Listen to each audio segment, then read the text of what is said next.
mengalami gangguan psikologis yang disebut dengan spektrum autis. Nanti jam 9 ya, nanti jam 9 ya. Cuma ibu yang bisa membantu saya, Bu. Cuma ibu yang bisa menolong anak saya.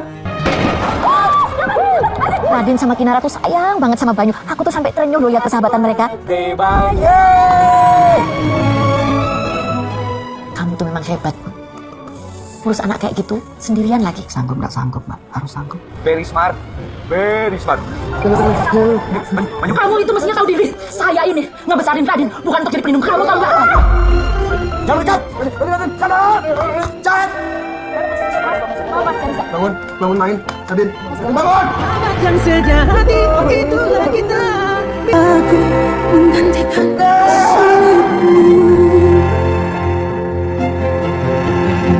Mbak, pesen ya. Jangan mau orang idiot mau pesen makanan di sini. Banyu mau pesen apa? Mau sate. Bisa emang. Lepasin sate. Paling gue bantu bukanya. Kita makan di luar aja deh. Makan di luar kan ibu udah makan di luar.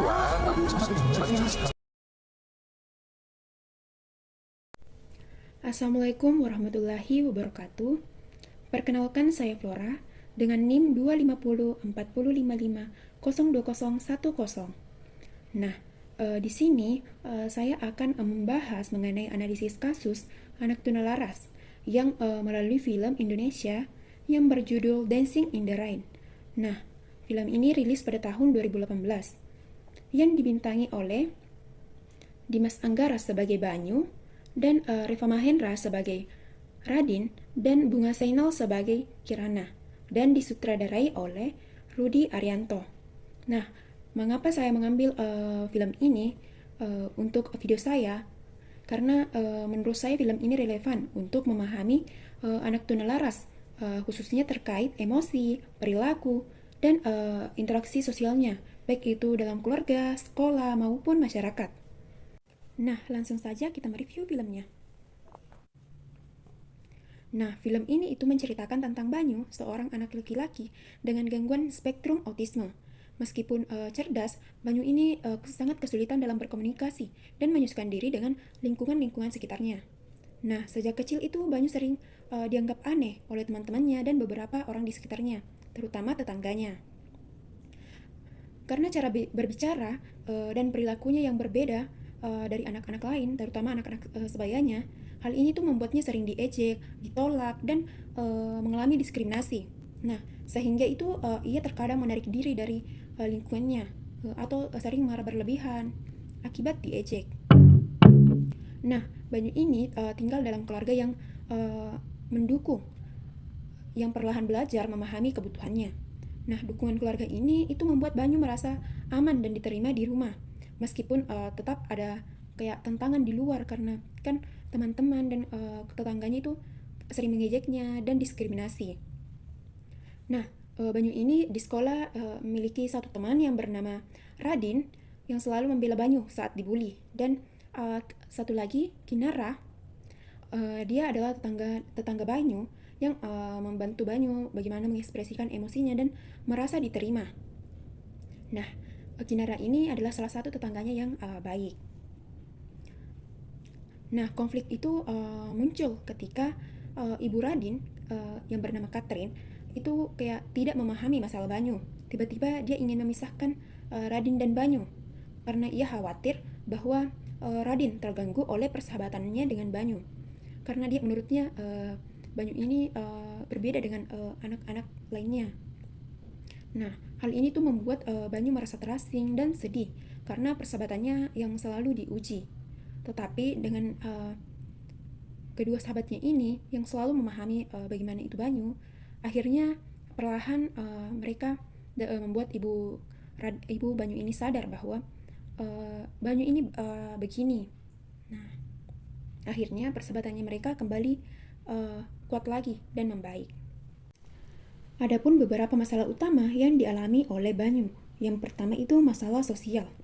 Dia sering diejek teman, ditolak masyarakat, dan stigma sosial yang menganggapnya aneh. Yang kedua, masalah emosional. Banyu ini sering cemas, frustasi, dan sulit mengendalikan emosinya ketika menghadapi tekanan sosial. Nah, yang ketiga itu masalah pendidikan. Nah, terutama sekolah yang belum sepenuhnya inklusif, sehingga anak seperti Banyu ini sulit berinteraksi, baik itu dengan gurunya maupun dengan temannya. Nah, yang terakhir itu masalah lingkungan. Nah, yang masalah lingkungan ini, yang awalnya itu kayak ibu dari sahabatnya yang bernama Radin itu tidak memahami masalahnya, sehingga sempat ingin memisahkan anaknya dengan Banyu. Nah, masalah-masalah ini itu menunjukkan bahwa anak tunalaras itu menghadapi tantangan dari dirinya sendiri maupun dari lingkungan-lingkungan sosialnya. Nah, tadi kan saya membahas mengenai mengapa sih video ini relevan dengan kasus yang ingin saya analisis, karena menurut saya ciri-ciri dari Banyu ini menunjukkan ciri-ciri anak tunalaras, karena Banyu ini sulit mengendalikan emosi, sulit bersosialisasi, dan memahami aturan-aturan sosial, dan sulit menyusun diri di sekolah maupun di masyarakat, serta sering kesepian dan tertekan karena stigma dan konflik sosial yang dialaminya.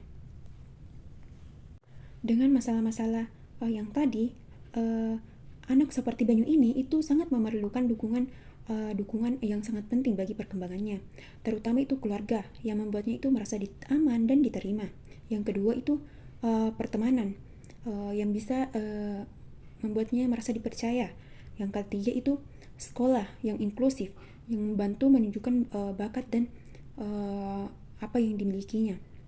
Nah, film ini menunjukkan bahwa anak tunalaras akan lebih berkembang jika ada dukungan anggota keluarganya, teman, dan lingkungan-lingkungan yang memahaminya.